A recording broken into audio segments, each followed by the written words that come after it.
What's good, YouTube? It's your boy, Blue Blood Sports TV, back at y'all with another one. So, WBC sanctioned body president Mauricio Sulaiman does an interview and discusses the facts that he has created a franchise title for the WBC, and now he has created a whole new division for the sport of boxing. So now you're going to have the cruiserweight division will be 190 pounds. There will be a whole new division that he's yet to announce the name of the division, but it will be from 190 to 225 to 224, he stated. And then from 224 to 225 up is heavyweight division. So now light heavyweight will be 175, cruiserweight will be 190, and above that will be this new division from 190 to 124. And then above that will be the heavyweight division, in which this is the division that Tony Bellew is leading the, he's leading the pack, right? He's the head of this creation of this new division, right? Well, he's the face of creating this new division. The WBC has put him in charge, right? They said they did this to honor a lot of guys that's in the UK, United Kingdom, that they have a lot of guys that are between the 190 to 225 pound range. And he says that also, there's a lot of guys just in general that compete in the sport of boxing that are missing out, that are the tweeners. We know that they want Deontay Wilder. This was been talked about for quite some time, that they want Deontay Wilder to be the face of this division. Now, Deontay Wilder was a heavyweight, is a heavyweight.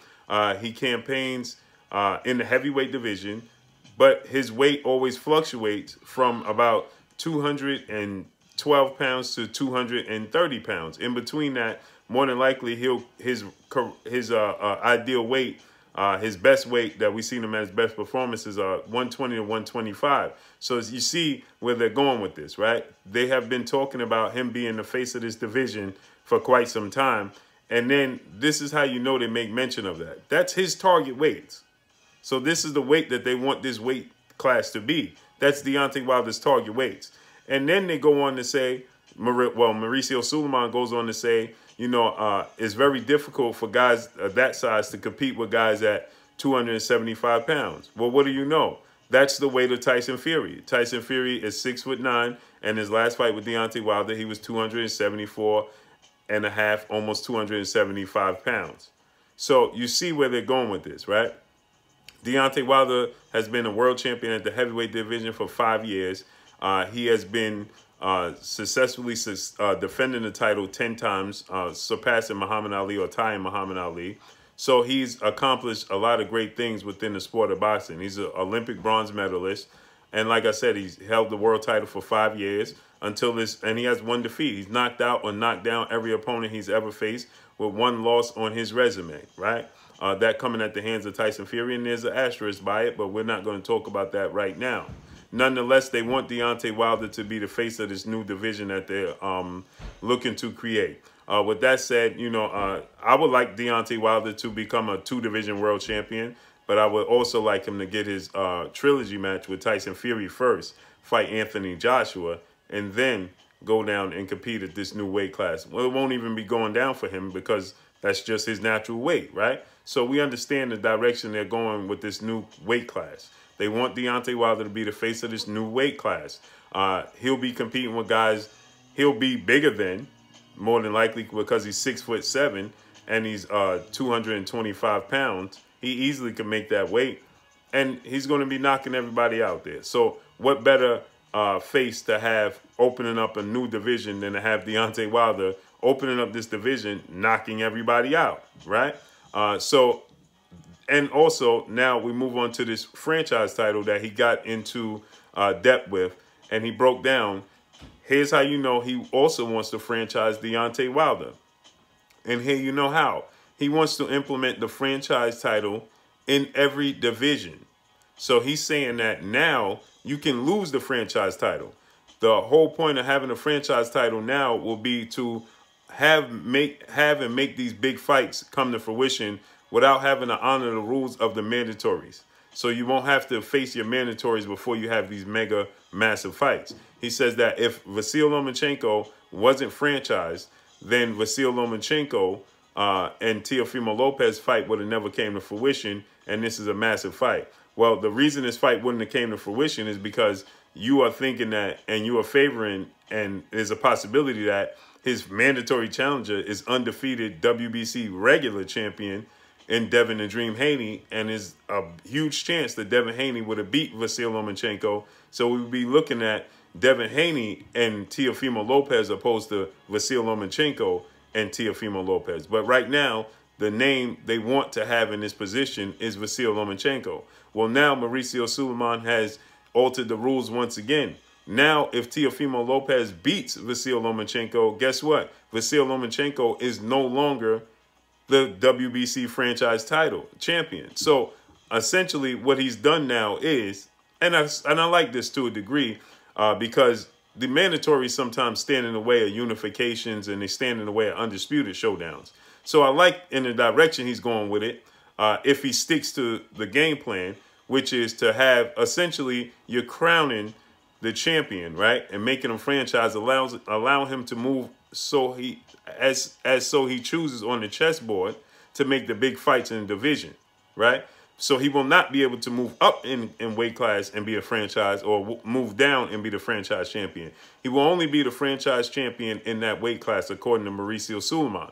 So what he's saying that, so now it gives that champion the ability to be able to move around the mandatory challenges and make the big fights. Well, that's great if he's making the big fights. We don't want to see him moving around the mandatory challenger when the mandatory challenger is a big fight. And now you're moving around him for a lower level fight, you know, just to be secure victories and defenses. No, we want to see you face off against the best. We don't want to see you facing off. If you're going to use your franchise title and you're going to activate it, it needs to be to move around mandatory challenges. Like we saw Errol Spence have the Carlos Ocampo fight. Well, if Errol Spence can make a bigger fight and be able to maneuver around Carlos Ocampo, then that's ideal, right? But eventually, at some point in time, they need to have a time limit where they have to revisit their mandatory challenger, because otherwise these guys will never get the opportunity to fight for a world title, and the ranking system goes by the wayside. So you have to have a certain amount of time, maybe two defenses with big fights, and then you have to honor that mandatory challenger. At some point in time, you have to honor the mandatory challenger, because you're coming up through the ranking system, and if you're coming up through the ranking system, you put yourself to be the #1 challenger, the #1 ranked guy in the division in that sanction body, then what's the point if you're not going to get the opportunity to fight for the title if he could continue to move around you? So there needs to be a limitation as to how many times you can move around your mandatory challenger before you have to honor his challenge, right? And give him the opportunity. So like I said, he wants to do this in every division. So you can expect Errol Spence to be franchised at some point in time, because he is, you know, the WBC belt holder, defended against Danny Garcia. He beat Sean Porter for it. This is the perfect scenario that franchise belt, the franchise title, should come into play, as Errol Spence with Sean Porter, 2-time welterweight world champion, who he already beat in his last fight, has become his mandatory challenger once again. Now we want to see Errol Spence and Manny Pacquiao. We want to see Errol Spence and Terrence Crawford. So this is the ideal situation for a guy to be franchised, to be able to maneuver around that mandatory challenge, to be able to have these big lucrative fights, then revisit that somewhere else, somewhere further down the line. That's the perfect scenario. So if you want to use the franchise and understand it, the perfect situation would be to understand is to franchise Errol Spence, allow Errol Spence to be able to move around Sean Porter, revisit him somewhere down the line, but be able to make the big lucrative fights that we want to see in the Manny Pacquiao and Terrence Crawford fight. We already saw Sean Porter fight. He put himself back in position, and that's kudos to Sean Porter. But the world wants to see Terrence Crawford and Errol Spence and Manny Pacquiao. So this is the perfect opportunity for the franchise title to actually work the way it's supposed to work, and not maneuver around guys that's your mandatory, that are big fights that you never fought before, right? And so he gave the example of Canelo Alvarez. He said that Canelo Alvarez is the franchise champion at 168. He is not the franchise champion at 160 or 175. So if he goes to either one of those weight classes, he is not the franchise champion there. He is, you know, the regular champion. So there'll be a franchise champion before you know it in every single weight class. With that said, you know, I like the direction it goes in if they stick to the rules, if they honor the rules, right? If you're going to stick by the rules that you created and allow these guys, like I said, you give them 2 defenses and then they got to revisit their mandatory challenger to give that #1 challenger the opportunity, you know, to get become a world champion, because otherwise he's working through the ranking system in his career and he's not going to get an opportunity. That's unfair. So with that said, you know, with this new division, the other sanction bodies are not on board as of yet. He said that he petitioned all the other sanction bodies, the WBO, the WBA, and the IBF, to get on board with him as far as the new division goes. He says, but even if they don't get on board, they'll move forward with the new division, and it's exciting. So expect an announcement for the new division to come soon, and expect them to petition and ask Deontay Wilder to be the face of that new division. Now, you can ask. Now, here's the thing. If Tyson Fury is to somehow maneuver around Deontay Wilder for this trilogy match, Deontay Wilder can compete at this division because essentially he's not moving down in weight or moving up. This is his natural weight. So he opens up in that new division, fights for world title in that new division, becomes a 2-division world champion. Then essentially down the road, he can, you know, still keep his position to fight Tyson Fury, Anthony Joshua in those big fights that we want to see at the heavyweight division. But this gives him the opportunity. Let's say Tyson Fury is to somehow fight December 5th. And also, Mauricio Sulaiman said that he hasn't heard anything. As far as he knows, Deontay Wilder and Tyson Fury are still fighting in December.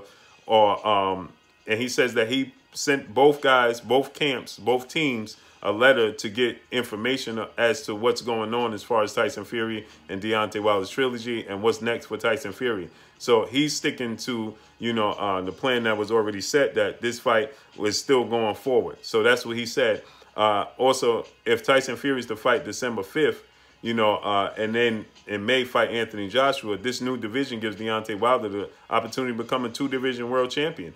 Have 2 fights at that division, be a world champion, and then when Tyson Fury, Anthony Joshua winner presents itself, you go ahead and fight the winner. This is all a if, and I'm hypothetically speaking, if this is somehow able to, Tyson Fury is somehow able to maneuver around Deontay Wilder and his contract and his trilogy match. So let's see how this all plays out. But I like the format that the franchise is going in if Mauricio Sulaiman sticks to the game plan. So he says that you can expect every division to have a franchise champion now. Also, too, you can lose the franchise title. So he says that if Vasyl Lomachenko loses to Teofimo Lopez, he will no longer be the franchise champion. I like that. I don't want to see 2 franchise champions and everybody on the verge of being franchised. No, he said that you could lose it now. So that was something that wasn't in place originally. Originally, you couldn't lose it. So let's see how this all plays out.